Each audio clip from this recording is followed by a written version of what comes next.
ಎಲ್ರಿಗೂ ನಮಸ್ಕಾರ. ಸಾಮಾನ್ಯವಾಗಿ ಎಲ್ಲರ ತಂದೆನೂ ಎಲ್ಲರಿಗೂ ಹೀರೋನೇ. ಎಷ್ಟೇ ಬಲಹೀನ ಆಗಿದ್ರು ಸಹ ರಸ್ತೆನಲ್ಲಿ ಯಾರೋ ಜಗಳ ಮಾಡಿ ಒಂದೇಟು ಹೊಡೆದ್ರು ಅಂದರೆ ಇಮಿಡಿಯೇಟಾಗಿ ಮಕ್ಕಳ ಬಾಯಲ್ಲಿ ಬರೋ ಮಾತಂದರೆ ನಮ್ಮ ಅಪ್ಪಂಗೆ ಹೇಳ್ತೀನಿ ಅಂತ ಓಡೋಗಿ ಅಪ್ಪನಿಗೆ ಹೇಳ್ತಾರೆ, ಅಪ್ಪ ಅವ್ನು ನನಗೆ ಹೊಡೆದ್ಬಿಟ್ಟ ಅಂದ್ಬಿಟ್ಟು. ತಂದೆ ಎಷ್ಟೇ ಬಲಹೀನ ಆಗಿರಲಿ ಮಕ್ಕಳಿಗೆ ಹೀರೋನೇ. ಅದು ಚಿಕ್ಕ ವಯಸ್ಸಿಂದ ದೊಡ್ಡ ವಯಸ್ಸು ಆಗೋವರೆಗೂ ಅವನಿಗೆ ಬುದ್ಧಿ ಬರೋವರೆಗೂ ಸಹ. ಬಹುಶಃ ಅದೇ ರೀತಿಯಲ್ಲಿ ನನ್ನ ತಂದೆನೂ ನನಗೆ ಹೀರೋನೇ. ಇಂಡಸ್ಟ್ರಿಗೆ ಬರೋದಕ್ಕಿಂತ ಮೊದಲು ನಾನೊಬ್ಬ ಪ್ಲೇಬ್ಯಾಕ್ ಸಿಂಗರ್ ಆಗಬೇಕು ಅಂತೇಳಿ ಬಹಳಷ್ಟು ಆಸೆ ಪಟ್ಟಿದ್ದೆ. ನನಗೆ ಯಾರೇನೇ ಕೇಳೋರು ಏನಾಗ್ತೀಯ ಅಂದರೆ ನಾನು ಸಿಂಗರ್ ಆಗ್ತೀನಿ ಅಂತಲೇ ಹೇಳ್ತಾ ಇದ್ದೆ. ಆ ಒಂದು ಹುಚ್ಚಲ್ಲಿ ಆವತ್ತಿನ ಕಾಲದಲ್ಲಿ ಅಂದರೆ ಈಗೆಲ್ಲ ಇಲ್ಲ ಆರ್ಕೆಸ್ಟ್ರಾಗಳು. ಏನೇ ಒಂದು ಗಣೇಶ ಆಗಲಿ ಕನ್ನಡ ರಾಜ್ಯೋತ್ಸವ ಆಗಲಿ ಯಾವುದೇ ಸಮಾರಂಭ ಆದ್ರೂ ಸಹ ಮುಖ್ಯ ಆಕರ್ಷಣೆ ಅಂದರೆ ಆರ್ಕೆಸ್ಟ್ರಾಗಳು. ಸೊ ನನ್ನ ಮನೆ ಇದೆ ಸಂಪಂಗಿರಾಮ್ ನಗರದಲ್ಲಿ. ಬೆಂಗಳೂರು ಯಾವುದೇ ಮೂಲೆಯಲ್ಲಿ ಆರ್ಕೆಸ್ಟ್ರಾ ಇದ್ರೂ ನಾವು ಬಸ್ಸಲ್ಲಿ ಹೋಗ್ತಾ ಇದ್ವಿ, ಅಥವಾ ಬಸ್ ಸಿಗಲಿಲ್ಲ ಅಂದರೆ ನಡ್ಕೊಂಡು ಹೋಗ್ತಾ ಇದ್ವಿ. ಆಮೇಲೆ ಇಲ್ಲಿ ಸಾಕಷ್ಟು ಜನಕ್ಕೆ ಗೊತ್ತಿರೋ ಹಾಗೆ ಆರ್ಕೆಸ್ಟ್ರಾಗಳು ಮುಗಿತಾ ಇದ್ದಿದೆ ಆವತ್ತಿನ ಕಾಲದಲ್ಲಿ 11:30 12 ಗಂಟೆಗೆ ಸ್ಟಾರ್ಟ್ ಆಗ್ತಾಯಿದ್ದು. ಒಂದು 7 ಗಂಟೆಗೆ ಸ್ಟಾರ್ಟ್ ಆದರೆ ಸೊ ನಾವು ಅಲ್ಲಿಂದ ಬರಬೇಕಾದ್ರೆ ನಮಗೆ ಬಸ್ಗಳು ಇರ್ತಾ ಇರಲಿಲ್ಲ, ನಡ್ಕೊಂಡೇ ಬರಬೇಕಾಗಿತ್ತು. ನಾನು ಮನೆಗೆ ಬರೋಷ್ಟರಲ್ಲಿ 1:30 2 ಗಂಟೆ, ಬೆಳಗಿನ ಜಾವ 3 ಗಂಟೆ ಆಗೋದು.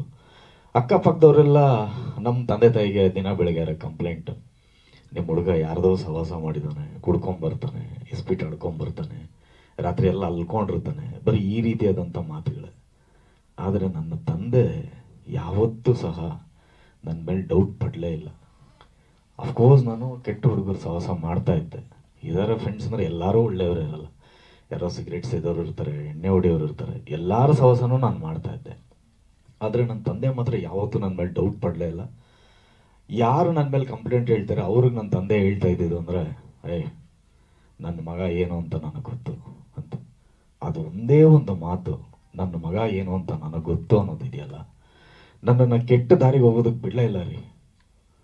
ಯಾಕಂದರೆ ಬಹುಶಃ ಅವರು ಎಲ್ಲರೂ ಮಾತು ಕೇಳ್ಕೊಂಡು ನಾನು ಹೊಡೆದು ಬೈದು ದಂಡಿಸಿದ್ರೆ ಮಾಡಿದರೆ ನಾನು ಕೆಟ್ಟ ದಾರಿ ಹಿಡಿದು ಬಿಡ್ತಾ ಇದ್ದೆ ನಾನು ಇಷ್ಟೇ ಅಂತ. ಆದರೆ ನನ್ನ ಮಗ ಏನು ಅಂತ ನನಗೆ ಗೊತ್ತು ಅನ್ನೋ ಒಂದು ವಾಕ್ಯ, ಏನ್ರಿ ಇದು, ನಮ್ಮಪ್ಪ ಯಾರ ಮುಂದೇನೂ ನನ್ನ ಬಿಟ್ಕೊಡಲ್ಲ, ನನ್ನ ಮಗ ಏನು ಅಂತ ನನಗೆ ಗೊತ್ತು ಅಂತಾನೆ ಮಾಡಬಾರ್ದು. ನನ್ನ ಲೈಫಲ್ಲಿ ನನ್ನ ತಂದೆ ತಲೆ ತಗ್ಸುವಂಥ ಕೆಲಸ ನಾನು ಯಾವತ್ತೂ ಮಾಡಬಾರ್ದು ಅಂತ ಡಿಸೈಡ್ ಆಗಿದ್ದು. ಇವತ್ತವರೆಗೂ ಆ ಒಂದು ಮಾತು ನನ್ನ ತಲೆನಲ್ಲಿ ಯಾವತ್ತು ಕುತ್ಕೊಂಡ್ಬಿಟ್ಟಿದೆ ಸಬ್ಕಾನ್ಷಿಯಸಲ್ಲಿ. ನಾನು ಏನೇ ಒಂದು ಕೆಟ್ಟದ್ದು ಮಾಡೋದಕ್ಕೆ ಹೋದ್ರೂ ಇಲ್ಲ, ನನ್ನ ತಂದೆ ನಾನು ಆ ರೀತಿ ಹೇಳಿದ್ದಾರೆ, ಅವ್ರ ಮಾತು ಯಾವತ್ತೂ ನಾವು ಇದು ಮಾಡಬಾರ್ದು ಅಂತ. ಸೊ ಹಾಗಾಗಿ ನನ್ನ ಲೈಫ್ಗೆ ನನ್ನ ಹೀರೋ ಅಂದರೆ ನನ್ನ ತಂದೆನೇ. ಸೊ ಹಾಗಾಗಿ ಎಲ್ಲರ ತಂದೆದಿರು ಹೀರೋನೇ. ಆ ರೀತಿಯಾದಂಥ ಅದ್ಭುತವಂಥ ಪಾತ್ರ. ಆಗಲೇ ವಾಸು ಸರ್ ಮತ್ತು ಚೇತನ್ನು ಮತ್ತು ನಮ್ಮ ಮಂಜು ಎಲ್ಲರೂ ಕೇಳ್ತಾ ಇದ್ರು, ಯಾಕೆ ಈ ಪಾತ್ರ ಒಪ್ಕೊಂಡ್ರಿ ಅಂತ. ಸರಿ, ಈ ಪಾತ್ರ ಒಪ್ಕೊಳ್ಳಿ ಆ್ಯಕ್ಚುಲಿ ನನ್ನ ಫಸ್ಟು ಸಿನಿಮಾ ಆ ಥರ ಅವ್ರು ಸುಳ್ಳು ಹೇಳಿದ್ರು, ಬಂದು ನನ್ನ ಕಥೆ ಹೇಳಿದ್ರು. ಒಂದು 40% ಆಗ್ತಾ ಇದ್ದಂಗೆ ಬೇಡ, ತುಂಬ ರೆಗ್ಯುಲರ್ ಪ್ಯಾಟ್ರನಲ್ಲಿದೆ, ನಾನು ಮಾಡಲ್ಲ ಈ ಸಿನಿಮಾ, ಬೇರೆ ಯಾರಾದರೂ ಮಾಡಿಸಿ ಅಂದೆ. ಇಲ್ಲ ಸರ್, ಪೂರ್ತಿ ಕತೆ ಕೇಳಿಬಿಡಿ ಬಂದಿದ್ದೀನಿ, ಆಮೇಲೆ ಬೇಡ ಅಂದರೆ ಪರವಾಗಿಲ್ಲ ಸರ್ ಅಂದರೆ ಆಯಿತು ಹೇಳಿ ಅಂದೆ. ಕ್ಲೈಮ್ಯಾಕ್ಸ್ ನನಗೆ ತುಂಬ ಕನೆಕ್ಟ್ ಆಗೋಯ್ತು ನನಗೆ. Only reason the climax. ರೇ ನಾವು ಯಾವ್ಯಾವುದೋ ಪಾತ್ರಗಳು ಹುಡುಕ್ತಾ ಇರ್ತೀವಿ, ಒಂದೊಂದು ಸರಿ ಇದೇ ರೀತಿ ಆದ ಕತೆ ಕೇಳ್ಬಿಟ್ಟು ಬೇಡ ಚೆನ್ನಾಗಿಲ್ಲ ಅಂತ ಹೇಳ್ಬಿಟ್ಟಿರ್ತೀವಿ.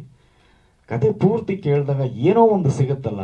ಈಗ ಯಾವುದೋ ಒಂದು ಪುಸ್ತಕ ತಗೊಳ್ತೀವಿ ಓದಬೇಕು ಅಂತ, ನಮ್ಗೆ ಒಂದು ಅರ್ಧ ಪುಸ್ತಕ ಓದೋವರೆಗೂ ಇಂಟ್ರೆಸ್ಟೇ ಅನ್ಸಲ್ಲ, ನಿದ್ರೆ ಬರ್ತಾ ಇರುತ್ತೆ ನಮಗೆ. ಅರ್ಧ ಪುಸ್ತಕ ಓದಿದೀವಲ್ಲ, ಇನ್ನೇನೊಂದು ಅರ್ಧ ಪುಸ್ತಕ ಓದ್ಬೇಡ ಅಂತ ಶುರು ಮಾಡಿದಾಗ ಅದು ನೆಕ್ಸ್ಟ್ ಪೇಜಿಂದ ಏನೋ ಒಂದು ನಮ್ಮನ್ನು ಹಿಡಿದು ಕೂರಿಸುತ್ತೆ ನೋಡಿ.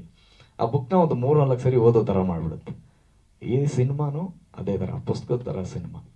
ನನಗೆ ಸಿಕ್ಕಿರೋಂಥ ಪಾತ್ರ ಬಹುಶಃ ಅದ್ಭುತವಾದಂಥ ಪಾತ್ರ. ಅದು ನನಗೋಸ್ಕರನೇ ಹುಡ್ಕೊಂಬಂದಂಥ ಪಾತ್ರ. ಇದು ನಾನು ಮಾಡಲ್ಲ ಅಂತ ಅಂದಿದ್ರೆ ಒಂದು ಅದ್ಭುತವಾದಂಥ ಪಾತ್ರ ನನ್ನ ಲೈಫಲ್ಲಿ ನಾನು ಮಿಸ್ ಮಾಡ್ಕೊಳ್ತಿದ್ದೆ ಅಂತ ಹೇಳೋಕ್ಕೆ ಇಷ್ಟಪಡ್ತೀನಿ. ಹಾಗಾಗಿನೇ ಆ ಪಾತ್ರ ಇಷ್ಟ ಆಗಿದ್ದರಿಂದ ಇಂಥ ಒಂದು ಕಥೆನ ಆಯ್ಕೆ ಮಾಡಿಕೊಂಡು ಇವ್ರು ಪ್ರೊಡ್ಯೂಸ್ ಮಾಡ್ತಾ ಇದ್ದಾರೆ, ಆ್ಯಕ್ಟ್ ಮಾಡ್ತಾ ಇದ್ದಾರೆ ಅಂದಿದ್ದ ಇಲ್ಲ ಬೈ ಹಾರ್ಟ್ ಆ್ಯಂಡ್ ಸೋಲ್ ಏನಾದರೂ ಮಾಡಿ ಹೆಲ್ಪ್ ಮಾಡಬೇಕು ಅನ್ನೋ ಒಂದು ವಿಚಾರದಲ್ಲಿ ಹೆಲ್ಪ್ ಮಾಡಿದೆ. ಆ್ಯಂಡ್ ಹೆಲ್ಪ್ ಮಾಡೋದೇನಿಲ್ಲ, ಅದು ಸಿನಿಮಾಗೆ ಏನು ಬೇಕು ತಂತಾನೇ ತಗೊಳ್ತಾ ಇರುತ್ತೆ. ಈವನ್ ಮಾನ್ವಿತಾ ಅವ್ರನ್ನ ನಾನು ಸಿನಿಮಾಗೆ ಸಜೆಸ್ಟ್ ಮಾಡೋದಕ್ಕೆ ಕಾರಣ ಏನಂದರೆ, ಆ ಪಾತ್ರಕ್ಕೆ ಆ ಥರ ಒಂದು ಎಮೋಷ್ನಲ್ ಇರೋವಂಥ ಒಂದು ಕ್ಯಾರೆಕ್ಟರ್ ಬೇಕಾಗಿತ್ತು. ಆ ಸಂದರ್ಭದಲ್ಲಿ ಪಾಪ ಅವರು ಬಹಳ ಹೆಮ್ಮೆ ಅನಿಸುತ್ತೆ. ಒಂದು 5 ಜನ ಗಂಡು ಮಕ್ಕಳು ಮಾಡಬೇಕಾದಂಥ ಕೆಲಸವನ್ನು ಅವರೊಬ್ಬರೇ ನಿಂತ್ಕೊಂಡು ಅವ್ರ ತಾಯಿ ಜೊತೆಯಲ್ಲಿ ಕೊನೆವರೆಗೂ ಫೈಟ್ ಮಾಡಿದ್ರು. ನನಗೆ ಗೊತ್ತಾಗ್ತಾ ಇತ್ತು ಈ ಥರ ಅವ್ರ ತಾಯಿ ಡೆತ್ ಬೆಡ್ಡಲ್ಲಿದ್ದಾರೆ, ತುಂಬ ಕಷ್ಟದಲ್ಲಿದ್ದಾರೆ, ತುಂಬ ಫೈಟ್ ಮಾಡ್ತಾ ಇದ್ದಾರೆ, ಒಬ್ಬಳೇ ಹೆಣ್ಮಗಳು ನಿಂತ್ಕೊಂಡು ಓಡಾಡ್ತಾ ಇದ್ದಾಳೆ ಅಂತ. ಸೊ ಆ ಪಾತ್ರಕ್ಕೆ ಆ ಒಂದು ಎಮೋಷನ್ ಕನೆಕ್ಟ್ ಆಗಿರೋಂಥ ಒಂದು ಹೆಣ್ಮಗು ಬೇಕಾಗಿರೋದ್ರಿಂದ ಇಮಿಡಿಯೇಟಾಗಿ ನಾನು ಮಾನ್ವಿತಾ ಅವ್ರಿಗೆ ಫೋನ್ ಮಾಡಿ ಈ ಥರ ಒಂದು ಪಾತ್ರ ಇದೆ ಮಾಡಿ ಅಂತ ಹೇಳಿದೆ. ಆ್ಯಂಡ್ ಅದ್ರ ಬ್ಯಾಕ್ ಸ್ಟೋರಿ ಏನಂದರೆ, ಚೌಕದಲ್ಲಿ ಇವರು ಸಿನಿಮಾ ಅಪ್ಪ ಐ ಲವ್ ಯು ಏನೋ ಸಾಂಗ್ ಅವ್ರು ಆ್ಯಕ್ಟ್ ಮಾಡಿದ್ದಾರೆ. ಇವನ ಸಾಂಗ್ ಹಾಡಿಸ್ಬೇಕಾಗಿದ್ದು ನಾವು ಶ್ರೇಯಾ ಘೋಷಾಲ್ ಅವ್ರ ಕೈಯಲ್ಲಿ. ಅದಕ್ಕೆ ಅನುರಾಧ ಭಟ್ ಅವರು ಅಂತ ಅಂದ್ಕೊಂಡಿರಲಿಲ್ಲ. ಆದರೆ ಶ್ರೇಯಾ ಘೋಷಾಲ್ ಅವರು ಬಾಂಬೆನಲ್ಲಿ ಬ್ಯುಸಿ ಇದ್ದಿದ್ದರಿಂದ ಒಂದು ಟ್ರ್ಯಾಕ್ ಹಾಡ್ಸೋಣ ಯಾರ ಕೈಲಾದ್ರು, ಯಾರು ಅನುರಾಧ ಭಟ್ಕರ್ಲಿ ಹಾಡ್ಸೋಣ ಒಂದು ಟ್ರ್ಯಾಕ್ ಅಂತ. ಆ ಟ್ರ್ಯಾಕ್ನ ತರುಣ್ ಹಾಡಿಸ್ತಾ ಇದ್ದ ಸ್ಟುಡಿಯೋದಲ್ಲಿ. ಐ ಡೋಂಟ್ ನೋ, ತುಂಬ ಎಮೋಟ್ ಆಗ್ತಾ ಇದ್ರು ಆ ಹಾಡು ಅವರು ಹಾಡ್ತಾ ಯಾಕಂತ ಗೊತ್ತಾಗ್ಲಿಲ್ಲ. ಸರಿ ತರುಣ್ ರೆಕಾರ್ಡಿಂಗ್ ಸ್ಟಾಪ್ ಮಾಡೋಣ, ಅನುರಾಧ ಅವರೇ ಸ್ವಲ್ಪ ರೆಸ್ಟನ್ನು ತಗೊಳಂಗಿಲ್ಲ, ಬನ್ನಿ, ಯಾಕೋ ಇದಾಗ್ತಲ್ಲ. ಇಲ್ಲ ಸರ್ ಹಾಡ್ತೀನಿ ಅಂತ ಹಾಡ್ತಾ ಎಕ್ಸ್ಟ್ರಾರ್ಡಿನರಿ ಹಾಡೋದಕ್ಕೆ ಶುರು ಮಾಡಿದ್ರು. ವಿತ್ ಎಮೋಷ್ನಲ್ ಇದು ಹಾಡ್ತಾಯಿದ್ರು. ಆಮೇಲೆ ಬಂದು ಹೇಳಿದ್ರು, ಇಲ್ಲ ಸರ್ ನಮ್ಮ ತಂದೆ ಹಾರ್ಟ್ ಅಟ್ಯಾಕ್ ಆಗಿದೆ, ಹಾಸ್ಪಿಟ್ಲಲ್ಲಿದ್ದಾರೆ, ಸೊ ನೀವು ಕರೆದಿದ್ದ ಕೂಡಲೇ ಅಲ್ಲಿಂದ ಬಂದೆ, ನೋಡಿದ್ರೆ ನನಗೆ ಈ ಥರ ಸಾಂಗು ನನಗೆ ಕಂಟ್ರೋಲ್ ಮಾಡ್ಕೊಳಕ್ಕೆ ಆಗ್ತಾಯಿಲ್ಲ ಸರ್ ಅಂತ. ಅಂದರೆ ಒಂದು ಹಾಡಾಗಲಿ ಒಂದು ಸಿನಿಮಾ ಆಗಲಿ ಆ ಪಾತ್ರಕ್ಕೇನೋ ಬೇಕು ಅಂದಾಗ ಅದಕ್ಕೆ ಕನೆಕ್ಟ್ ಮಾಡೋರು ಅದನ್ನೇ ಕನೆಕ್ಟ್ ಮಾಡ್ಕೊಂಬಿಡುತ್ತೆ. ಅದು ನಾವು ಹೇಳೋದಾಗಲಿ, ನಾವು ಇಂಥವ್ರನ್ನ ಸಜೆಸ್ಟ್ ಮಾಡಿದ್ವಿ ಅಂತಾಗಲಿ, ಅದೆಲ್ಲ ಅದು ಸಿನಿಮಾಗೆ ಏನು ಬೇಕದೋ ತಗೊಳ್ತಾ ಹೋಗುತ್ತೆ. ಬಹುಶಃ ಆ ಸಾಂಗು, ಆ ಹಾಡಿದ್ದು, ಆ ಸಿಚುವೇಶನ್, ಅವ್ರ ತಂದೆ ಸಿಚುವೇಶನ್ ಎಲ್ಲ ಇದ್ದಿದ್ದರಿಂದ ಅಷ್ಟು ದೊಡ್ಡ ಹಿಟ್ಟಾಗಿ ಅವ್ರಿಗೆ ಸ್ಟೇಟ್ ಅವಾರ್ಡು ಸಹ ಬಂತು. ಹಾಗೆಯೇ ಮಾನ್ವಿತಾ ಅವರು ಸಹ ಅದ್ಭುತವಾದಂಥ ನಟಿ, ತುಂಬ ಚೆನ್ನಾಗಿ ಪಾತ್ರವನ್ನು ಮಾಡಿದ್ದಾರೆ. ಹಾಗೆ ಸಂಜಯ್ ವಿಷಯಕ್ಕೆ ಬಂತು ಅಂದರೆ ಅವನು ಹಾಗೇನೆ, ಯಾವ ಸಿನಿಮಾನೂ ಮಾಡಿರಲಿಲ್ಲ ಮೊದಲು. ಆದರೆ ಅವನ ಪರಿಚಯ ಆದಾಗಿಂದ ಸಿನಿಮಾ ಬಗ್ಗೆ ಅವನಿಗಿದ್ದಂಥ ಪ್ಯಾಷನ್ನು, ಸಿನಿಮಾ ಬಗ್ಗೆ ಮಾತಾಡ್ತಾ ಇದ್ದಿದ್ದು, ಎಲ್ಲೋ ಒಂದು ಕಡೆ ಅವನ ಒಳಗಡೆ ನಾನು ಹೀರೋ ಆಗಬೇಕು, ಆದರೆ ನನಗೆಲ್ಲೂ ಒಂದು ಆ ಥರ ಒಂದು ಪ್ಲ್ಯಾಟ್ಫಾರ್ಮ್ ಸಿಗ್ತಾ ಇಲ್ಲ ನನಗೆ ಅನ್ನೋ ಒಂದು ತುಡಿತ. ಆಮೇಲೆ ಅವನು ತುಂಬ ಒಳ್ಳೆ ಮಾತುಗಾರ. ಬಹುಶಃ ಇಲ್ಲಿ ಸ್ಟೇಜ್ ಮೇಲೆ ನಾಚಿಕೊಳ್ತಾನೆ ಅಷ್ಟೇ. ಅವನು ತುಂಬ ಒಳ್ಳೆ ಮಾತುಗಾರ, ಒಳ್ಳೆ ಸೆನ್ಸ್ ಆಫ್ ಹ್ಯೂಮರು, ಅದ್ಭುತವಾದಂಥ ನಟ ಅವನು. ಸೊ ಹಂಗಾಗಿ ನಾನು ಅಥರ್ವ ಅವರು ನನಗೆ ಹೇಳಿದಾಗ ಪಾತ್ರ ನೋಡಿ ಈ ಥರ ಹುಡುಗ ಇದ್ದಾನೆ ಅಂತ ಸಜೆಸ್ಟ್ ಮಾಡಿದೆ. ಆ್ಯಂಡ್ ಅವನು ಸಹ ತುಂಬ ಡೆಡಿಕೇಟಾಗಿ ಇದು ಮಾಡಿದೆ. ನಾನು ಆ್ಯಕ್ಚುಲಿ ಥ್ಯಾಂಕ್ಸ್ ಹೇಳ್ಬೇಕಾದ್ರೆ ನಮ್ಮ ಭಾವನಿಗೆ ಮತ್ತು ಅಥರ್ವ ಅವ್ರಿಗೆ ಅವನ್ನ ಕರೆಸಿ ವರ್ಕ್ಶಾಪ್ ಎಲ್ಲ ಮಾಡಿ ಇಲ್ಲಿ ಮಾಡಿದ್ರು. ಸೊ ಹಾಗಾಗಿ ಎಲ್ಲರಲ್ಲೂ ಒಂದು ಸ್ಪೆಷಲ್ ರಿಕ್ವೆಸ್ಟ್ ಏನಂದರೆ, ಒಂದು 3-4 ಹೊಸ ಜೀವಗಳು ಈ ಸಿನಿಮಾ ಮುಖಾಂತರ ಕನ್ನಡ ಇಂಡಸ್ಟ್ರಿಗೆ ಬರ್ತಾ ಇದೆ. ಪ್ಲೀಸ್ ದಯವಿಟ್ಟು ನಿಮ್ಮ ಸಪೋರ್ಟ್ ಏನಿದೆ ಒಂದು ಹಿಡಿ ಜಾಸ್ತಿ ಕೊಡಿ ಅವರಿಗೆ ಅಂತ ನಾನು ಕೇಳ್ಕೊಳ್ಳೋಕೆ ಇಷ್ಟಪಡ್ತೀನಿ. ವಿಷಯದಲ್ಲಿ ಇವನ್ ಜೀವಿತ ನಾನು ಸಿನಿಮಾ ನೋಡಿದ್ದೀನಿ. ಸೊ ಈ ಥರ ಮಲ್ಟಿಪಲ್ ಶೇಡ್ ಇರುವಂಥ ಒಂದು ಕ್ಯಾರೆಕ್ಟರ್, ತುಂಬ ಲೀಲಾಜಲವಾಗಿ ಅದ್ಭುತವಾಗಿ ನಟಿಸಿದ್ದಾಳೆ ಹುಡುಗಿ. ಒಳ್ಳೆಯದಾಗಲಿ ಅವ್ರ ಭವಿಷ್ಯ. ಆ್ಯಂಡ್ ಅಥರ್ವ ತುಂಬ ಕನಸುಗಳು ಇಟ್ಕೊಂಡಿರೋಂಥ ಹುಡುಗ. ಇಂಥ ಒಂದು ಎಮೋಷ್ನಲಿ ಕನೆಕ್ಟ್ ಆಗುವಂಥ ಸಿನಿಮಾನ ನೀವು ಗೆಲ್ಸಿದ್ರೆ ಒಬ್ಬ ಒಳ್ಳೆ ಡೈರೆಕ್ಟ್ರು, ಆ್ಯಕ್ಟ್ರುಗಳು ಮತ್ತು ಒಳ್ಳೆ ಮ್ಯೂಸಿಕ್ ಡೈರೆಕ್ಟ್ರು ಇವರೆಲ್ಲನೂ ಕನ್ನಡ ಇಂಡಸ್ಟ್ರಿಗೆ ಸಿಗ್ತಾರೆ. ಆ್ಯಂಡ್ ಮತ್ತೊಂದು ವಿಚಾರ, ಮಾನ್ವಿತ್ ಅವರು ನನ್ನ ಹೊಗಳ್ತಾ ಇದ್ರು, ತಮಿಳ್ ಇಂಡಸ್ಟ್ರಿ ಸೂರ್ಯ ಅವ್ರ ಥರ ಇದ್ದಾರೆ, ತುಂಬ ಫಿಟ್ ಆಗಿದ್ದಾರೆ ಅವತ್ತಿಂದ ಇವತ್ತವರೆಗೂ ಅಂತೇಳಿ. ಅದರಲ್ಲಿ ನನ್ನ ತುಂಬ ಥ್ಯಾಂಕ್ಸ್ ಹೇಳೋದಂದರೆ ನನ್ನ ಗೆಳೆಯ ಪಾನಿಪುರಿ ಕಿಟ್ಟಿ ಅವರಿಗೆ. ಅದು ಬಿಟ್ಟರೆ ಸಂಜಯ್, ಅವನೇ ನನಗೆ ಪರ್ಸ್ನಲ್ ಟ್ರೈನರು ಮತ್ತು ನನ್ನ ಡಯಟ್ ಎಲ್ಲ ನೋಡ್ಕೊಳ್ಳೋದು. ಯಾರಿಗೂ ಗೊತ್ತಿಲ್ಲ, ಅವ್ನು ಹೇಳಂದಾಗ ಸಂಕೋಚ ಪಟ್ಕೊಂಡ ಸರ್. ಅವ್ನ ಬ್ಯಾಕ್ಗ್ರೌಂಡ್ ಏನಂದರೆ ಸುಮಾರು 16-17 ವರ್ಷದಿಂದ ಸಾಕಷ್ಟು ಜನಕ್ಕೆ ಜಿಮ್ ಟ್ರೈನರ್ ಅವನು. ಸೊ ಹಾಗಾಗಿ ಅವ್ನು ಪಿನ್ ಟು ಪಿನ್ ಏನು ಬಾಡಿಗೆ ಏನು ತಗೊಳ್ಬೇಕು, ಏನು ಕೊಡಬೇಕು, ಏನು ವರ್ಕೌಟ್ ಹೇಳಬೇಕು ಎಲ್ಲ ಸುಮಾರು ಜನಕ್ಕೆ ಟ್ರೈನ್ ಮಾಡಿದಂಥ ಹುಡುಗ ಅವನು. ಬಹಳ ಕಷ್ಟಪಟ್ಟು ಮೇಲೆ ಬಂದಿದ್ದಾನೆ. ಸೊ ಅವನು ಜಿಮ್ಮಲ್ಲೇ ಅಲ್ಲೇ ಟ್ರೈನ್ ಮಾಡ್ತಾ, ಅಲ್ಲೇ ಮಲಗ್ತಾ, ಅಲ್ಲಿನ ಫುಡ್ಡೇ ತಗೊಳ್ತಾ, ಅದ್ರ ಜೊತೆಯಲ್ಲಿ ಅವನು ಸ್ವಂತ ಸ್ವಾಭಿಮಾನಿ. ಅವನು ತನ್ನ ಕಷ್ಟ ತಾನೇ ಪಟ್ಕೊಂಡು ಜಿಮ್ ಟ್ರೈನರ್ ಆಗಿ ಅದರಲ್ಲೇ ಏನು ಸಂಬಳ ಬರುತ್ತೆ ಅದರಲ್ಲೇ ತನ್ನ ಡಯಟು, ತನ್ನ ಬಟ್ಟೆ, ತನ್ನ ಅವಶ್ಯಕತೆಗಳಿದೆ ಎಲ್ಲನೂ ಪೂರೈಸ್ಕೊಂಡು ಫೈಟ್ ಮಾಡಿ ಸ್ಟ್ರಗಲ್ ಮಾಡಿ ಬಂದಿರೋಂಥ ಒಂದು ಹುಡುಗ ಅವನು. ಸೊ ಹೀಗಾಗಿ ಇಂಡಸ್ಟ್ರಿಗೆ ಎಂಟ್ರಿ ಆಗಿದ್ದಾನೆ. ಸೊ ಇವತ್ತು ನಾನೇನೋ ಫಿಟ್ ಆಗಿದ್ದೀನಿ ಅಂದರೆ ಅದಕ್ಕೆ ಅವನು ಡಯಟು, ವರ್ಕೌಟು ಕಾರಣ. ಆ್ಯಂಡ್ ಅಫ್ಕೋರ್ಸ್ ನನ್ನ ಶ್ರೀಮತಿ ತುಂಬ ಚೆನ್ನಾಗಿ ನೋಡ್ಕೊಳ್ತಾಳೆ ನನ್ನ ಪಾಪ. ಅವ್ನು ಕೊಡೋ ಡಯಟನ್ನು ಕೊಟ್ಬಿಡ್ತಾನೆ ಪಾಪ. ಅವಳು 24 ಗಂಟೆ ಒಲೆ ಮುಂದೆನೇ ನಿಂತ್ಕೊಂಡಿರ್ಬೇಕು. ಸೊ ಹಾಗಾಗಿ and thank you so much for that. And sir, ಇನ್ನೊಂದು ತುಂಬ ಮುಖ್ಯವಾದಂಥ ವಿಷಯ ಮಾತಾಡಬೇಕು ನಿಮ್ಮ ಹತ್ರ. ಈ OTT ವಿಷಯ ಮಾನ್ವಿತಾ ಅವರು ಹೇಳಿದ್ರು. ಸೊ OTT ಅನ್ನೋದು ಕನ್ನಡಕ್ಕೆ ದೊಡ್ಡ ಶಾಪ್ ಆಗೋಗಿದೆ. ಸೊ ಯಾಕೆ ಈ ಧೋರಣೆ ಅಂತ ನಮಗೂ ಗೊತ್ತಿಲ್ಲ ಸರ್. ತೆಲುಗುನಲ್ಲೂ, ತಮಿಳಲ್ಲೂ, ಮಲಯಾಳಮಲ್ಲೂ, ಹಿಂದಿಯಲ್ಲೂ ಎಲ್ಲ ಸಾಕಷ್ಟು ಸಿನಿಮಾಗಳು ಫ್ಲಾಪ್ ಆಗುತ್ತೆ ಸರ್. OTTನಲ್ಲಿ ಯಾವುದು ಹಾಕಿದ್ದೆಲ್ಲ ಸೂಪರ್ ಹಿಟ್ ಆಗುತ್ತೆ, ಹಾಕಿದ್ದೆಲ್ಲ ಒಳ್ಳೆ ವ್ಯೂಸ್ ಬರುತ್ತೆ ಅನ್ನೋದು ಯಾವುದೂ ಇಲ್ಲ. ಆದರೆ ಒಂದು ಮಲಯಾಳಂ ಸಿನಿಮಾ ಕನ್ನಡ ಸಿನಿಮಾ ಮಾತ್ರ ತುಂಬ ವರ್ಸ್ಟಾಗಿ ದೂರ ಇಟ್ಟಿದ್ದಾರೆ. ಮೊನ್ನೆ ಯಾವುದೋ ಒಂದು ಅದರ CEO ಆದಂಥವರು ಒಂದು ಇದನ್ನು ಕೊಟ್ಟಿದ್ದಾರೆ ಪೇಪರಲ್ಲಿ ಸ್ಟೇಟ್ಮೆಂಟು. ಎಲ್ಲ ತೆಲುಗು ಸಿನಿಮಾ ರಂಗ, ತಮಿಳು ಚಿತ್ರರಂಗ ಮತ್ತು ಹಿಂದಿ ಇವ್ರನ್ನೆಲ್ಲ ಕರೆದು ಒಂದು ಕಂಗ್ರ್ಯಾಚುಲೇಟ್ ಮಾಡಿ ಪಾರ್ಟಿ ಕೊಟ್ಟು ಎಲ್ಲನೂ ಮಾಡಿದ್ದಾರೆ. ಅದರಲ್ಲಿ ಕನ್ನಡದ ಹೆಸರಿಲ್ಲ ಆ್ಯಂಡ್ ಮಲಯಾಳಂ ಸಿನಿಮಾ ಹೆಸರಿಲ್ಲ. ಆ ಹೆಸರೇ ಇಲ್ಲ, ಎರಡೂ ಲ್ಯಾಂಗ್ವೇಜ್ದು ಹೆಸರೇ ಇಲ್ಲ. ಇದಕ್ಕೋಸ್ಕರ ಕೇರಳ ಸರ್ಕಾರದ ಬಗ್ಗೆ ತುಂಬ ಹೆಮ್ಮೆ ಅನ್ಸೋದು ನನಗೆ. ಸರ್, ಕೇರಳ ಸರ್ಕಾರನೇ ಒಂದು OTT ಪ್ಲ್ಯಾಟ್ಫಾರ್ಮ್ನ ರೆಡಿ ಮಾಡಿದೆ ಸರ್. ಸದ್ಯದಲ್ಲೇ ನನಗೆ ಗೊತ್ತಿರೋ ಪ್ರಕಾರ ಇನ್ನು ಮುಂದೆ ಅವರು ಬೇರೆ ಯಾವುದೇ OTTಗಳಿಗೆ ಮಲಯಾಳಂ ಸಿನಿಮಾ ಕೊಡೋದಿಲ್ಲ ಅಂತ ತೀರ್ಮಾನ ತಗೊಳ್ತಾ ಇದ್ದಾರೆ. ನಮ್ಮದೇ ನಾವು ಒಂದು OTT ಪ್ಲ್ಯಾಟ್ಫಾರ್ಮ್ ಮಾಡ್ಕೊಂಡಿದ್ದೀವಿ. ನಮ್ಮ ಸಂಸ್ಕೃತಿ, ನಮ್ಮ ಭಾಷೆ ಅದನ್ನು ಬಿಂಬಿಸುವಂಥ ಒಂದು ಮಲಯಾಳಂ ಚಿತ್ರರಂಗವನ್ನು ಉಳಿಸ್ಕೊಳ್ಳೋಂಥ ಕೆಲಸ ನಮಗೆ ನಾವೇ ಮಾಡ್ಕೊಳ್ತೀವಿ ಅಂತೇಳಿ ಮಾಡಿದ್ದಾರೆ. ಆ್ಯಂಡ್ ಅದಾದಮೇಲೆ ಹೈಕೋರ್ಟು ಸಹ ಒಂದು ಆಜ್ಞೆಯನ್ನು ಹೊರಡಿಸಿದೆ.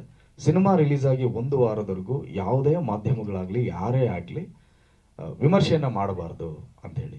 ಅದನ್ನು ಸಹ ಭಾಳ ಹೆಮ್ಮೆ ಅನಿಸೋದು ಅಂದರೆ ಎಲ್ಲ ಮಾಧ್ಯಮದವ್ರ ಬಗ್ಗೆ ತುಂಬ ಮುಕ್ತವಾಗಿ ಸ್ವೀಕರಿಸಿದ್ದಾರೆ ಅದನ್ನು. ಆ್ಯಂಡ್ ಹೆಚ್ಚಾಗಿ ತುಂಬ ಒಳ್ಳೆ ಮಾತುಗಳನ್ನು ಆಡಿ ಬರೀತಾ ಇದ್ದಾರೆ ಮಲಯಾಳಂ ಸಿನಿಮಾಗಳ ಬಗ್ಗೆ. ಈಗ ಅದೊಂದು ಇಂಡಸ್ಟ್ರಿ ಒಂದು ತುಂಬ ಯೂನಿಟಿಯಾಗಿ ನಿಂತ್ಕೊಂಡು ಈ ಒಂದು ಏನಿದೆ ಅದನ್ನು ಸಮಸ್ಯೆಯನ್ನು ಎದುರಿಸ್ತಾ ಇದೆ. ಎಲ್ಲ ಕನ್ನಡದ ಸರ್ಕಾರ, ಕರ್ನಾಟಕ ಸರ್ಕಾರ ಆಗಲಿ ತಮ್ಮಲ್ಲಾಗಲಿ ಸಂಬಂಧಪಟ್ಟಂಥ ಎಲ್ರಿಗೂ ನಾನು ರಿಕ್ವೆಸ್ಟ್ ಮಾಡೋದೇನೆಂದರೆ, ದಯವಿಟ್ಟು ಈ ರೀತಿಯಾದಂಥ ಒಂದು ಮಾರ್ಪಾಡು ನಮ್ಮ ಕನ್ನಡ ಸಿನಿಮಾದಲ್ಲೂ ಬರಲಿ ಅಂತ ನಾನು ಇಚ್ಛೆ ಪಡ್ತೀನಿ. ಸೊ ಮಾನ್ಯ ಸರ್ಕಾರಕ್ಕೆ ನಾನು ಮನವಿಯನ್ನು ಸಲ್ಲಿಸ್ತೇನೆ. ಕನ್ನಡ ಚಿತ್ರರಂಗದ ಪರವಾಗಿ, ಕನ್ನಡಿಗರ ಪರವಾಗಿ ಒಬ್ಬ ಕನ್ನಡಿಗನಾಗಿ ದಯವಿಟ್ಟು ಕನ್ನಡದಲ್ಲೂ ಸಹ ಈ ರೀತಿಯಾದ ಒಂದು OTT ಪ್ಲ್ಯಾಟ್ಫಾರ್ಮ್, ನಮ್ಮದೇ ಆದಂಥ ಒಂದು ಆ್ಯಪ್, ಚಂದನವನದ ಒಂದು ಆ್ಯಪ್ ರೆಡಿ ಆಗಲಿ.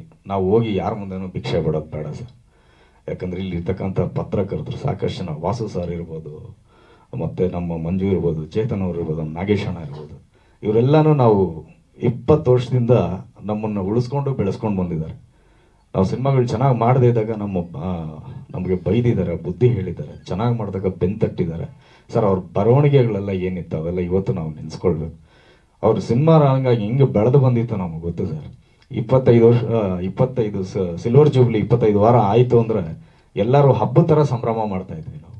ಒಂದು ಸಿನಿಮಾ 100 ಡೇಸ್ ಹೋಯ್ತು ಅಂದರೆ ಎಲ್ಲ ಪತ್ರಕರ್ತರು, ಎಲ್ಲ ಮಾಧ್ಯಮದವರು ಸೇರಿಕೊಂಡು ಅದೊಂಥರ ವಾತಾವರಣನೇ ಬೇರೆ ಇತ್ತು.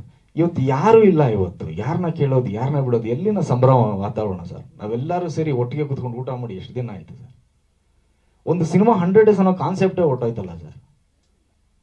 ನೆನಪೇ ಇಲ್ಲ, ಆ ಥರ ಹೋಗಿದೆ ಸರ್. ಆ್ಯಂಡ್ ಹೋಗಿ ಯಾವ OTT ಮುಂದೆ ಹೋಗೋದು, ಎಲ್ಲಿ ಹೋಗೋದು, ಇಟ್ಸ್ ಆಲ್ ಕಾರ್ಪೊರೇಟು. ಯಾರನ್ನ ಕೇಳೋದು? ಇವನ್ ಮಲ್ಟಿಪ್ಲೆಕ್ಸ್ಗೆ ಹೋಗಿ ಅಲ್ಲಿ ನಮ್ಮ ಸಿನಿಮಾಗಳು ರಿಲೀಸ್ ಆಗ್ತಾರೆ. ಚೆನ್ನಾಗಿ ಓಡ್ತಾ ಇರತ್ರಿ, ನೀವು ನಮ್ಗೆ ಮಾರ್ನಿಂಗ್ ಶೋ ಕೊಡ್ತೀರಾ, ಬಿಟ್ಟು ಹಾಕಿದ್ರೆ 10:15 ಶೋ 11 ಗಂಟೆ ಶೋ ಕೊಡ್ತೀರಾ. ಯಾರು ಬಂದು ಆಡಿಯನ್ಸ್ ಸಿನಿಮಾ ನೋಡ್ತಾರೆ? ಅಂಥದ್ರಲ್ಲೂ ಸಹ ಥಿಯೇಟ್ರ್ ಫುಲ್ ಆಗ್ತಾ ಇತ್ತು ಅಂದ್ರೆ ವಿತೌಟ್ ಎನಿ ನೋಟಿಸ್ ಸಿನಿಮಾ ಕಿತ್ ಬಿಸಾಕ್ತೀರಾ. ಅದು ಕನ್ನಡ ಸಿನಿಮಾಗಳಿಗೆ ಮಾತ್ರನೇ ಈ ರೀತಿ ಧೋರಣೆ. ಯಾಕೆ ಅಂತ ನಮಗೂ ಅರ್ಥ ಆಗ್ತಾ ಇಲ್ಲ. ಹೋಗಿ ಯಾರನ್ನ ಕೇಳೋದು? ಸಿಂಗಲ್ ಥಿಯೇಟ್ರ್ ಓನರ್ಗಳು ಅಂದರೆ ಬಿಡಿ, ಅವರು ಪಾಪ ಕನ್ನಡ ಸಿನಿಮಾ ರಂಗಗಳನ್ನ ಇಷ್ಟೊತ್ತರು ಉಳಿಸ್ಕೊಂಬಂದಿರೋದೇ ಆ್ಯಕ್ಚುಲಿ ನಮಗೆ ಸಿಂಗಲ್ ಥಿಯೇಟ್ರ್ ಓನರ್ಗಳು.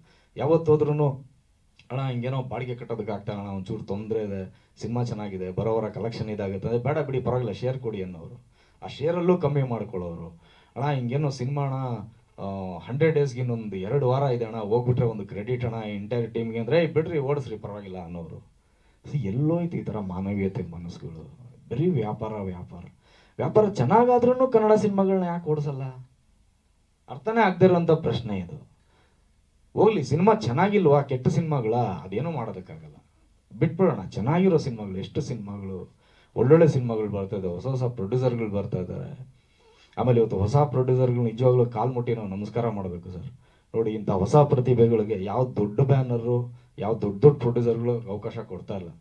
ನಿಮಗೆ ಗೊತ್ತಾಗಿರ್ಬೇಕು ವಾಸು ಸರ್, 16 ಸಿನಿಮಾ ರಿಲೀಸ್ ಆಗುತ್ತೆ. 16 ಸಿನಿಮಾನು ಹೊಸ ಪ್ರೊಡ್ಯೂಸರ್ಗಳೇ, ಹೊಸ ಪ್ರತಿಭೆಗಳನ್ನೇ ಕರ್ಕೊಂಡ್ಬಂದಿರ್ತಾರೆ ಸರ್. ₹1 ಮನೆಗೆ ತೊಗೊಂಡೋಗ್ತಾ ಇಲ್ಲ ಅವರು. ಪ್ರತಿ ವಾರ ನಿಮ್ಗೆ ಗೊತ್ತು ಎಷ್ಟು ಸಿನಿಮಾ ಬರ್ತಾ ಇದೆ, ₹1 ಒಬ್ಬ ಪ್ರೊಡ್ಯೂಸರ್ ಮನೆಗೆ ತೊಗೊಂಡೋಗ್ತಾ ಇಲ್ಲ. ಆದರೂ ಹೊಸ ಪ್ರೊಡ್ಯೂಸರ್ಗಳು ಬರ್ತಾ ಇದೆ, ಹೊಸ ಪ್ರತಿಭೆಗಳನ್ನ ಕರ್ಕೊಂಡ್ಬರ್ತಾ ಇದ್ದಾರೆ. ನಾವು ಅಂಥ ಹೊಸ ಪ್ರೊಡ್ಯೂಸರ್ಗಳಿಗೆ ಏನಾದರೂ ಮಾಡಿ ಸಪೋರ್ಟ್ ಮಾಡಲೇಬೇಕು ಸರ್ ನಾವು. ಯಾಕಂದರೆ ನಮ್ಮನ್ನು, ನಿಮ್ಮನ್ನು, ಇಡೀ ಕನ್ನಡ ಸಿನಿಮಾನ, ತಂತ್ರಜ್ಞರನ್ನ ಎಲ್ಲರೂ ಇವತ್ತು ಉಳಿಸ್ತಾ ಇದ್ದಾರೆ, ಬೆಳೆಸ್ತಾ ಇದ್ದಾರೆ, ಊಟ ಕೊಡ್ತಾ ಇದ್ದಾರೆ ನಮಗೆ. ಸೊ ಅಂಥ ಹೊಸ ಪ್ರೊಡ್ಯೂಸರ್ಗಳನ್ನ ಬೆಳೆಸೋವಂಥ ಒಂದು ಪ್ರಯತ್ನಗಳು ಆಗಬೇಕು. ದಯವಿಟ್ಟು ಮಾಧ್ಯಮದವರು ಈ ವಿಷಯನ ಸ್ವಲ್ಪ ದಯವಿಟ್ಟು ಸೀರಿಯಸ್ ಆಗಿ ತಗೊಂಡು ನಮ್ಮದೇ ಆದಂಥ ಸಾಧ್ಯ ಆದಷ್ಟು ಬೇಗ ಒಂದು OTT ಪ್ಲ್ಯಾಟ್ಫಾರ್ಮ್ನ ನಿರ್ಮಾಣ ಮಾಡೋದ್ರಲ್ಲಿ ತಾವೆಲ್ಲರೂ ಹೆಚ್ಚಿನ ರೀತಿಯಲ್ಲಿ ಬರೆದ್ರೆ, ಅದನ್ನು ಫೋಕಸ್ ಮಾಡಿದ್ರೆ, ಶೂಟ್ ಮಾಡಿ ಯೂಟ್ಯೂಬ್ಗಳಲ್ಲೆಲ್ಲ ಹಾಕಿದ್ರೆ ಬಹಳಷ್ಟು ಹೆಲ್ಪ್ ಆಗುತ್ತೆ. ಅಟ್ಲೀಸ್ಟ್ ಎಲ್ಲೋ ಒಂದು ಕಡೆ ಯಾರೋ ಎಚ್ಚೆತ್ಕೊಂಡು ನಮ್ಮ ಅದೃಷ್ಟಕ್ಕೆ ಒಂದು OTT ಚಾನಲ್ನ ಓಪನ್ ಮಾಡ್ತಂದ್ರೆ ಸರ್ಕಾರ, ನಾವು ಒಂದಷ್ಟು ಬದುಕೊಳ್ತೀವಿ ಅಂತ.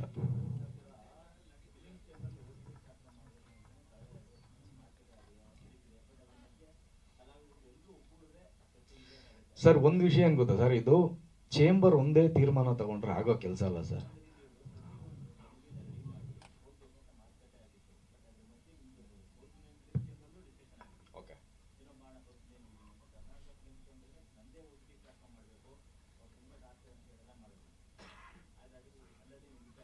ಸರ್ ನಾವು ಯಾವ ಥರ ಅವ್ರ ಹೆಲ್ಪ್ ಕೇಳಿದ್ರೆ ನಾವು ಕೊಡೋದಕ್ಕೆ ರೆಡಿ ಇದೀವಿ ಸರ್. ಯಾಕಂದರೆ ಇವನ್ನು ಕಾವೇರಿ ವಿಚಾರದಲ್ಲಿರ್ಬೋದು, ಬೇರೆ ಯಾವುದೇ ವಿಚಾರದಲ್ಲಿರ್ಬೋದು ಸರ್, ಎಂಟೈರ್ ಚಿತ್ರರಂಗ ರಸ್ತೆಗಿಳಿದು ಪ್ರತಿಭಟನೆ ಮಾಡಿದ್ದೀವಿ, ಹೋರಾಟ ಮಾಡಿದ್ದೀವಿ. ಅಂಥದ್ರಲ್ಲಿ ಇವತ್ತು ಪ್ರೊಡ್ಯೂಸರ್ನ ಉಳಿಸೋದಕ್ಕೆ, ಕಲಾವಿದರನ್ನ ಉಳಿಸೋದಕ್ಕೆ, ನಮ್ಮ ಕನ್ನಡ ಸಿನಿಮಾ ರಂಗನ ಉಳಿಸ್ಕೊಳ್ಳೋದಕ್ಕೆ ನಾವು ಬರಲ್ಲ ಅಂತೀವ ಸರ್. ಎನಿ ಟೈಮ್ ಎಲ್ಲರೂ ರೆಡಿ ಇದ್ದಾರೆ ಸರ್. ಬಟ್ ಒಂದು ಕೂಗು ಬೇಕು ಸರ್. ಹೌದು,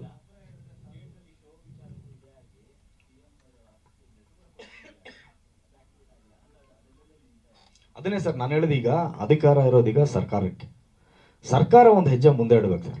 ಬನ್ನಿ ನಮ್ಮ ಸಿನಿಮಾ ರಂಗನ ಇವೆಲ್ಲರೂ ಒಟ್ಟಿಗೆ ಬನ್ನಿ ಅಂತ ಕರೀತು ಅಂದರೆ ನಾವು ಎಲ್ಲಾನು ರೆಡಿ ಇರ್ತೀವಿ ಸರ್. ಇಲ್ಲಾಂದ್ರೆ ನಾವು ಏನೇ ಮನವಿ ಪತ್ರ ಇಟ್ಕೊಂಡ್ರು, ಏನೇ ಮಾಡಿದ್ರು, ಏನೇ ಇದ್ರೂ ಕೊನೆಗೆ ನಮಗೆ ಸರ್ಕಾರದಿಂದ ನಮ್ಗೆ ಸಪೋರ್ಟ್ ಸಿಗಲಿಲ್ಲ ಅಂದರೆ ಅಲ್ಟಿಮೇಟಾಗಿ ನಾವೇನೋ ಮಾಡೋದಕ್ಕಾಗಲ್ಲ. ಅದು ಭರವಸೆ ಆಗ ಅಷ್ಟೇ ಉಳಿದೆ, ಅದನ್ನು ಕಾರ್ಯರೂಪಕ್ಕೆ ತರಬೇಕು. ಅದರಲ್ಲಿ ನಮಗೆ ಇದೊಂದು ಗ್ಯಾರಂಟಿ ಒಂದು ಮಾಡಿಕೊಟ್ಬಿಟ್ರೆ ಕನ್ನಡ ಚಿತ್ರರಂಗ ಸದಾ ಚಿರಋಣಿ ಆಗಿರ್ತೀವಿ ಸರ್ ಸರ್ಕಾರಕ್ಕೆ. ಅದನ್ನ ಮಾಡಬೇಕು.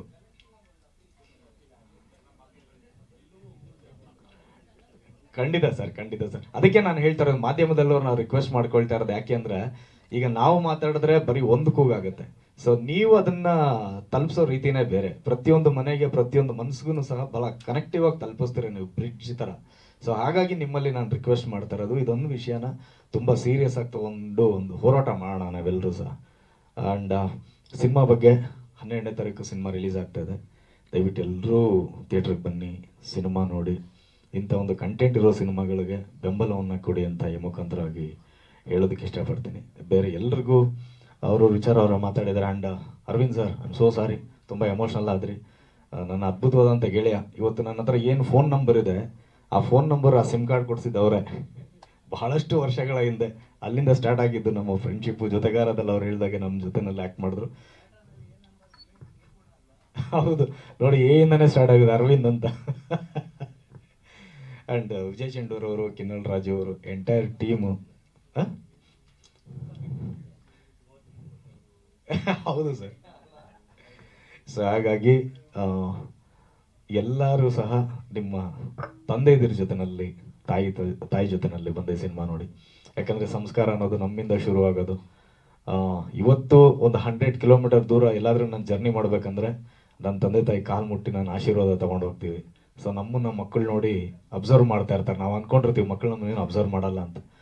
ಅದೇನೇ ನನ್ನ ಮಕ್ಕಳಿಗೂ ಬಂದಿದೆ. ನಾವು ಯಾವತ್ತೂ ಸಹ ಈ ಅಜ್ಜಿ ತಾತನಿಗೆ ನಮಸ್ಕಾರ ಮಾಡೋ ಅಂತ ನಾವು ಯಾವತ್ತೂ ಹೇಳ್ಕೊಟ್ಟಿಲ್ಲ ಅವ್ರಿಗೆ. ಅದು ಹಂಗೆ ಬಂದ್ಬಿಟ್ಟು ನಾವು ನಮಸ್ಕಾರ ಮಾಡ್ತಾಯಿದ್ರೆ ಬಂದ್ಬಿಟ್ಟು ಅವ್ರು ಆಡಿಷನ್ಗೆ ಹೋಗ್ಬೇಕಾದ್ರು, ಇವತ್ತು ಶೂಟಿಂಗ್ ಹೋಗ್ಬೇಕಾದ್ರು ಬಂದು ನನಗೆ, ನನ್ನ ಹೆಂಡತಿಗೆ ನಮಸ್ಕಾರ ಮಾಡ್ಬಿಟ್ಟು ಹೋಗ್ತಾರೆ. ಸೊ ಈ ರೀತಿಯಾದ ಸಾಕಷ್ಟು ವಿಷಯಗಳು ಸಿನಿಮಾದಲ್ಲಿದೆ, ಒಳ್ಳೆ ಕಂಟೆಂಟ್ ಇರೋಂಥ, ಸಂಸ್ಕಾರ ಇರೋಂಥ ವಿಷಯಗಳು. ಸೊ ಹಾಗಾಗಿ ಬನ್ನಿ, ಸಿನಿಮಾ ನೋಡಿ, ಸಿನಿಮಾವನ್ನು ಗೆಲ್ಲಿಸಿ, ಕನ್ನಡಕ್ಕಾಗಿ ನಾವೆಲ್ಲರೂ ಒಟ್ಟಾಗಿರೋಣ. ಜೈ ಹಿಂದ್, ಜೈ ಕರ್ನಾಟಕ.